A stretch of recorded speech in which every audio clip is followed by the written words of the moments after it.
किसी माध्यम के अपवर्तनांक h का मान होता है तो इसका होता है साइन आई बटा साइन आर। आपने पढ़ा होगा स्नेल का नियम, तो उसमें पढ़ा होगा कि साइन आई बटा sine r. Option number B, ठीक है। नेक्स्ट क्वेश्चन, किसी लेंस की क्षमता -2d है, इसकी फोकस दूरी हो तो इसकी फोकस दूरी तो 0.5 centimetre. Option number option B, ठीक है। नेक्स्ट क्वेश्चन की ओर, कौन सा दर्पण आमतौर पर वाहनों में पीछे देखने के दर्पण के रूप में उपयोग किया जाता है?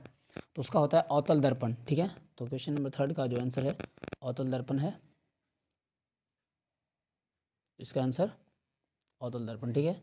बढ़ते हैं नेक्स्ट क्वेश्चन की ओर, उत्तल दर्पण के सामने एक वस्तु को रखा गया है, इसकी प्रतिबिंब की प्रकृति कैसी होगी?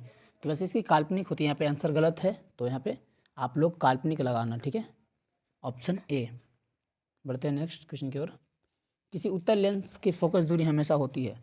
फोकस दूरी, अब उत्तल लेंस बनाओ, उत्तल लेंस में फोकस इधर होता है f1 f2 2f1 2f2, तो f1 को ही फोकस f2 को ही फोकस माना जाता है, यानी मतलब उत्तल लेंस है तो इसका फोकस इस साइड होता है, यानी f इसका जो फर्स्ट ऑप्शन है पॉजिटिव, ठीक है। किसी लेंस द्वारा उत्पन्न आवर्धन का एसआई मात्रक क्या है? किसी लेंस द्वारा उत्पन्न आवर्धन का एसआई मात्रक क्या है?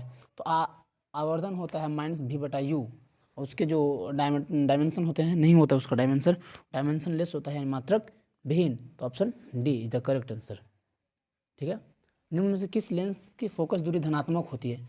तो जिस लेंस की फोकस दूरी धनात्मक होती है वह है उत्तल लेंस, पॉजिटिव ना, पॉजिटिव होती है उत्तल लेंस की, ठीक है। बी सेंटीमीटर, तो उसको मीटर में व्यक्त करते हैं, फिर उसको सेंटीमीटर बदलते 100 सेंटीमीटर होता है। निम्नलिखित प्रकाश के रंगों में से किस रंग का अपवर्तनांक अधिकतम होता है? तो अपवर्तनांक अधिकतम होता है बैंगनी कलर का, ठीक है। Option D. पानी में डूबे हुए एक उत्तल लेंस की फोकस दूरी हवा में इसकी फोकस दूरी की अपेक्षा कम होती है। Option B. निम्नलिखित में से कौन उत्तल दर्पण की फोकस दूरी है जिसकी वक्रता त्रिज्या 32 सेंटीमीटर है? तो 32 है तो सीधे 8 तो होगा ही नहीं, 16 होना चाहिए। और दर्पण कौन सा है? उत्तल दर्पण, जिसकी फोकस दूरी क्या होगी? पॉजिटिव होगी, यानी +16 सेंटीमीटर, यानी पॉजिटिव 16 सेंटीमीटर, ठीक है। कौन सा लेंस अपसारी लेंस भी कहलाता है? अपसारी लेंस मतलब जो एक बिंदु से निकलकर फैलता चला जाए उसको अपसारी बोलते हैं, तो वो है उत्तल लेंस।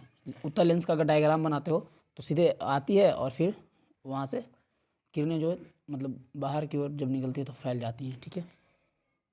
ऑप्शन बी, ठीक है। और अगर अभिसारी पूछ लिया जाए, अभिसारी हो जाएगा अवतल लेंस, ठीक है।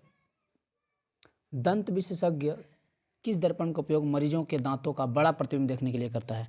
दांत मतलब सिंपल क्वेश्चन है कि दांत डॉक्टर किस दर्पण का यूज करते हैं? तो वहाँ पे आपने पढ़ा होगा अवतल दर्पण का यूज करते हैं वे लोग। तो ऑप्शन बी। गोलीय दर्पण के परावर्तक पृष्ठ की वृत्ताकार सीमारेखा का व्यास क्या कहलाता है? गोलीय दर्पण के परावर्तक पृष्ठ की वृत्ताकार सीमारेखा क्या कहलाता है? उसका द्वारक, गोलीय दर्पण का द्वारक, ऑप्शन डी।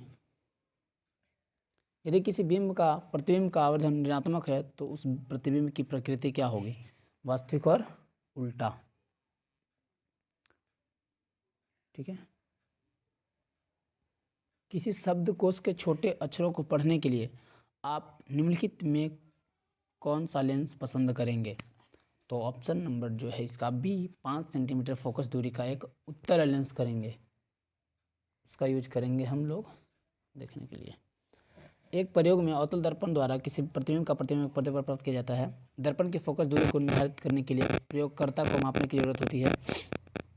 ऑप्शन बी, दर्पण तथा बिंब के बीच की दूरी को वस्तु दूरी जिसको बोलते हैं। अवतल दर्पण की फोकस दूरी उसकी वक्रता त्रिज्या की आधी होती है। ऑप्शन नंबर बी यहाँ पे है। प्रतिबिंब का आकार हमेशा वस्तु के बराबर है तो दर्पण होगा, ये होगा समतल, ठीक है। समतल ये हो गया ऑप्शन, ठीक है। लेकिन एक स्थिति ऐसी भी होती है जब वस्तु का आकार जो है प्रतिबिंब का आकार जो है वस्तु के आकार के बराबर होता है, जब अवतल दर्पण में वस्तु को वक्रता केंद्र पे रखा जाता है, तो ठीक है। आज के लिए बस इतना ही, और इंतज़ार कीजिए नेक्स्ट वीडियो के लिए। Thank you.